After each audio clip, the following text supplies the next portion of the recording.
我哋營養孖寶兄妹又嚟啦。係啊，我哋營養孖寶兄妹 S&K， 我係 Kitty， 我係 Silas。大家好，歡迎大家嚟到我哋嘅 channel， 請大家 like and share 同埋 subscribe 我哋嘅 channel 啊。我哋今日講乜嘢啊？嗱，上次咧就講咗一個主流貨幣啦，咁當然有主流就有非主流貨幣咯喎。咁我哋咧就講細胞6種非主流貨幣。係，咁我知啦。今次其實咧係講交通工具。係啊，嗱，有咩交通工具咧？我哋先睇下嗬。好啊。咁第一個咧就係的士啦，我哋成日都會喺香港，又喺九龍甚至新界都有的士嘅啊。咁的士咧就分為地區性嘅的士嘅喎，即係話有綠的啦，有紅的啦，係咪？係。咁咧細胞裏邊都有嘅喎，啊，細胞裏邊都有分區域性嘅的士嘅。係。嗱，第一個咧叫做 NAD+ 啊，嗱呢個 NAD+ 咧，大家咧就好似好常見到嘅，有一個叫 M&M 嘅營養食品。嚇 M&M 唔係朱古力嚟嘅咩？李嘉誠去研發嘅一種對增長人嘅壽命嘅一個營養素叫 M&M。咁啊，M&M 係啦。咁呢個咧就係 M&M 想做出嚟嘅前驅物，即係佢本身前邊有一個物質 M&M， 然之後可以變成 MAD+ 嘅啊。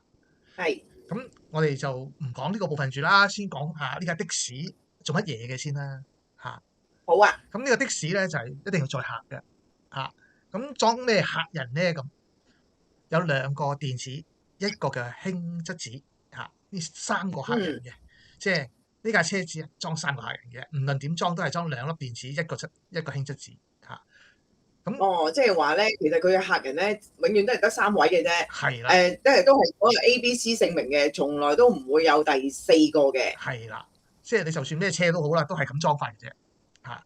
咁呢架車咧，去邊度載客咧係有固定嘅，所以佢係一個綠的嚟嘅，佢唔係紅的嚇。咁呢架的士咧，主要去一個叫糖解反應嚇，一個叫做三羧酸循環，呢2個站牌嘅啫嚇。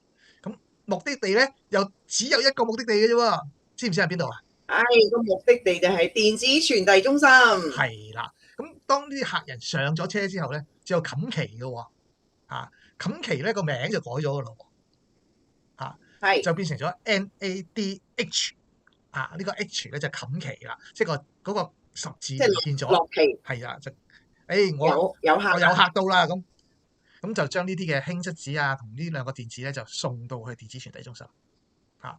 咁送到電子傳遞中心，的士梗係要錢㗎啦，大佬啱啱話你搭的士喎，咁佢就會攞到2個半銀錢嘅 ATP。咁咧就將佢轉咗做 ATP 啦。係啦，咁所以咧，成個的士嘅目的咧就去賺咗 ATP 呢個金幣嘅。係。咁有呢個 NAD+ 之外咧，因為有固定路線嘅的士之外，係咪有一個冇固定路線嘅，又可以到處載客嘅？咁呢個係乜嘢咧？咁呢個就係 NAD 加咗個 P， 哇，多咗個 P 就好厲害啊！佢變咗世界通行嘅。係啊，佢係萬能呢個輔酶喎，即係話佢可以到處去載客嚇，但係目的地都一樣，唔論你喺邊度載客，目的地都一樣嚇，都係電子傳遞中心嚇。咁呢個載客嘅狀況咧，你可能係我去一個抗氧化嘅環境啦，或者係去肢解反應嘅時候，脂肪合成嘅過程裏邊咧，都需要到 NADPH 喎。咁另外咧就生物合成啦、物質合成啊等等嘅狀況裏邊都可以，呢架的士都可以去嚇。咁裝咗呢啲嘅客人之後咧，去咗電子傳遞中心咧，都係2個半銀錢唔好多啊，都係2個半嚇。因為都係的士嚟噶嘛。係啦，咁呢個 NADPH 咧，佢嘅功能就好大啦你可以講下嗎？係，佢嘅功能咧就有脂質合成啦，有生物合成啦，有碳循環啦，同埋還原力嘅供應嘅。仲有個抗氧化嘅防護喎，哇！呢個好重要係㗎。係。咁所以咧，佢係一個可以抵抗一啲自由基嘅即係話哇啲自由基嚟咧，即係想傷害個細胞咧，NADPH 咧就將佢砰變咗一啲嘅佢嘅電子啊，佢嗰個氫質子啊就帶走咗佢啊。咁另外咧喺脂質合成嘅過程裏邊咧，亦都可以將佢嗰個過程啊轉化為兩粒電子同埋呢個氫質子就帶走咗。哦，每個過程裏邊佢做咗呢個動作之後，就去咗電子傳遞中心換錢啦。哦，就換 ATP。係啦。咁除咗有的士之外，有啲老爺車啊比較慢啲嘅，叫做巴士呢樣嘢嘅喎。係啦，係啦。咁巴士咧就行得慢咁，但係價錢就平啦，啱唔啱啊？同埋載客量比較多啦。佢嗰個站牌都係一樣，只有兩個站一個叫糖解反應，一個叫做 TCA cycle， 即係 TCA 循環嘅部分裏邊咧就有站牌嘅。咁有站牌嘅時候，啲客人上嚟啦，兩個電子一個氫質子上咗車啦。咁佢咧又改名嘅咯喎，佢上兩個 H 嘅，佢兩個氫質子嘅，同的士佬唔一樣，的士佬就係一個 H，佢呢度有兩個 H，咁所以佢就 FADH2，咁一落咗即係一撞咗人之後，佢個牌咧就變啦，我已經上滿客啦 H2 啊。但係佢相對就比較平啲嘅喎，行得慢佢攞到嘅啊 ATP 係啊比較少啲嘅喎，佢攞到1個半喎。係啊，得個半銀錢嘅咋，搭的士人多啊嘛，4個人同3個人係有分別嘅。尤其 H 咧大隻佬嚟噶嘛，坐壓榨啲嘅。咁除咗呢3個兩架的士一個巴士之外咧，仲有一個咧就係一張信用卡應該話貨幣卡。呢張貨幣卡咧係邊個發嘅咧？咁佢咧就係脂肪啦、糖啦、蛋白質啦發俾佢嘅，即係呢3間銀行發咗一張卡，叫做 STCO A 日月絲付門 A。咁呢張卡攞住咧就可以入到一個循環系統，叫做檸檬酸循環，或者叫做 TCA cycle， 或者叫做三羧酸循環嘅一個系統裏邊。咁經過呢個部分咧，就會啲碳啲嘢喺度轉一圈之後，就產生咗 ATP 同埋呢個 NADH 啦，或者係FADH2 啦，呢啲咁嘅物質，一共可以造成咗32個 ATP 嘅哇！呢個量果然係大好多喎。佢係一張卡嚟噶嘛，一刷卡就有錢噶嘛，啱唔啱啊？而且要幾多有幾多啦，你一碌卡就有噶啦。係啦。咁咧，仲有一個咧，呢個咧就好特別嘅。當你腎上腺偏高血糖升高血管人緊張情緒高漲你需要大量能量嘅時候咧，佢就出嚟啦。係。佢個名叫做 Cyclic AMP， 即是話係腺金呢個環腺金酸一個磷酸嘅啫。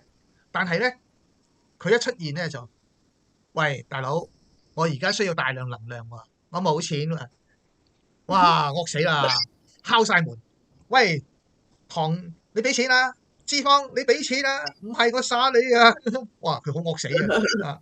咁佢咧叫喺呢個部門裏邊咧，就即係喺身體裏邊咧，佢叫做第二信使貨幣即係話佢一出現咧就要錢㗎啦發窮惡嘅，你邊個唔俾錢我告你啊！係，尤其是要糖脂肪蛋白質攞晒啲錢出嚟，變成咗 ATP 去應急嘅即係話當你好燥底嘅時候咧，咁呢個CAMP 就會出現啦。係啦，佢燥底，你燥底嘅時候佢就出嚟啦。咁通常咧就係我哋交感神經興奮嘅時候咧，佢就特別容易跑出嚟嘅。咁有呢個咁嘅 Cyclic AMP 當然就仲有一個同佢相對，喂冚單下啦，唔好咁惡死啦，唔好咁霸道啦，緩和下先啦。咁呢個係邊個咧？呢個咧就係 Cyclic GMP 係啦。佢咧一出嚟啦，喂，放輕鬆啦，唔好咁緊張咯，都話唔好咁緊張咯，放輕鬆啦，因為爆血管㗎。咁所以咧佢就會呢個係不停咁叫你 relax 係啦， relax。咁當你嘅心情平復翻咧，咁就會呢個狀況咧就會減少咗 cyclic AMP 出現啦。咁 cyclic GMP 咧亦都係達到咗佢嘅目的，就係個副交感神經興奮嘅現象啦。副交感神經興奮咧，佢會使到人消化嘅能力增強啊，然之後減少出汗啊，唔使咁緊張啊，容易瞓覺啊等等嘅狀況出現啦。所以 cyclic AMP 咧係一個好舒緩人嘅情緒嘅一個好重要嘅貨幣，叫做放鬆冥想貨幣。係。今日咧，哇！呢個名稱真係好啱啊！呢個人會叻咧，就可以放鬆，然之後咧可以去放鬆冥想嘅基本就係要放鬆啊嘛。係啊，咁所以呢個名稱真係好適合。所以咧啱講咗6種貨幣嚇，都唔係主流貨幣，但係冇咗佢哋唔得喎。好似交感神經、副交感神經嘅興奮啊，或者係將佢抑制落嚟啊，咁呢啲都係靠住呢啲嘅貨幣。另外咧就係ATP 要產生更多嘅 ATP 嘅時候，即係要靠住運送嘅方法嚇，巴士啦、的士啦咁。另外咧就係一張好重要嘅信用卡，叫做 ST-CoA。咁今日講嘅咧就係6種貨幣啦。哇！我哋今日咧呢一個貨幣咧好有趣啊，我覺得。其實咧 apply 到落去我哋咧嘅生活入邊啦，咁大家咧會容易明啲，因為咧其實咧要了解一個細胞裡面嘅每一個部門咧，我去咁樣形容每一個部門佢哋嘅運作咧，其實咧一啲都唔容易嘅呢一個 topic。咁所以咧，其實點解我哋會去對阿 Silas 點解會去 design 一樣嘢，就係要去介紹俾大家認知呢一個細胞裡面嘅運作咧，其實咧帶落嚟嘅係一個非常之有用嘅 topic 咧，就係講一個叫做嗰個叫做咩咧？突然間粒線體就係大家都好熟悉，聽咗好多嘅呢一排聽咗好多嘅粒線體。其實咧粒線體咧喺 Silas 咧Silas 喺未有人講之前咧，其實 Silas 已經開始講緊呢個粒線體嘅作用係乜嘢嘅。咁而家咧佢再搜羅多啲唔同，再 update 啲嘅文獻啊，或者各樣類型嘅唔同嘅資料翻嚟啦。咁有一個最新嘅 update 咧，佢話到俾人聽咧，話到俾大家聽咧，呢個粒線體咧對我哋嘅重要性，或者你修復到呢個粒線體之後嘅可以做到啲乜嘢咧？我哋嚟緊嘅 topic 咧就會係粒線體啦，所以大家千祈唔好錯過。下一集我哋就會正式隆重去講呢個粒線體嘅主題啦。係啦，所以咧為乜嘢先講咗3節課喎？一個咧就係細胞嘅結構啦，一個係5種嘅主流貨幣啦，跟住講過6種嘅非主流貨幣啦。其實咧都係為咗鋪排要講粒線體呢個題目嘅。咁因為裏邊講嘅狀況裏邊，如果我哋唔知道呢個貨幣原來係用呢度嘅，原來呢個貨幣係咁樣嘅，咁你會覺得哇，我都唔知你噏乜喎咁。所以咧就先同大家分享咗呢3節課之後，我哋就進入下一個重要嘅題目——粒線體。粒線體喺呢個近期嘅醫學文獻裏邊咧，係非常多嘅文獻去講解粒線體嘅功能啦，同埋佢可能影響人嘅一個狀況，甚至對我哋所謂慢性疾病點樣可以得到舒緩嘅一個過程，都會藉著上粒線體嘅部分咧嚟有所提供相關嘅資料。係啦，咁所以大家千祈唔好錯過，因為點解咧？據我即係自己都知道啦。而家坊間咧，大家好多朋友仔咧，好多身體上面嘅慢性疾病嘅問題啦，或者係一啲亞健康嘅問題啦。咁其實咧，呢個粒線體咧，如果可以修復到嘅話咧，其實幫助好大嘅。咁大家千祈唔好錯過我哋下一集嘅粒線體介紹啦。好，我哋今日嘅節目到呢度啦，拜拜，同大家拜，下集見。記得 like and share 同埋 subscribe 我哋嘅 channel。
我哋會帶俾大家更加多健康嘅知識㗎。係啊，我哋會繼續努力嘅。今日就到呢度啦，拜拜。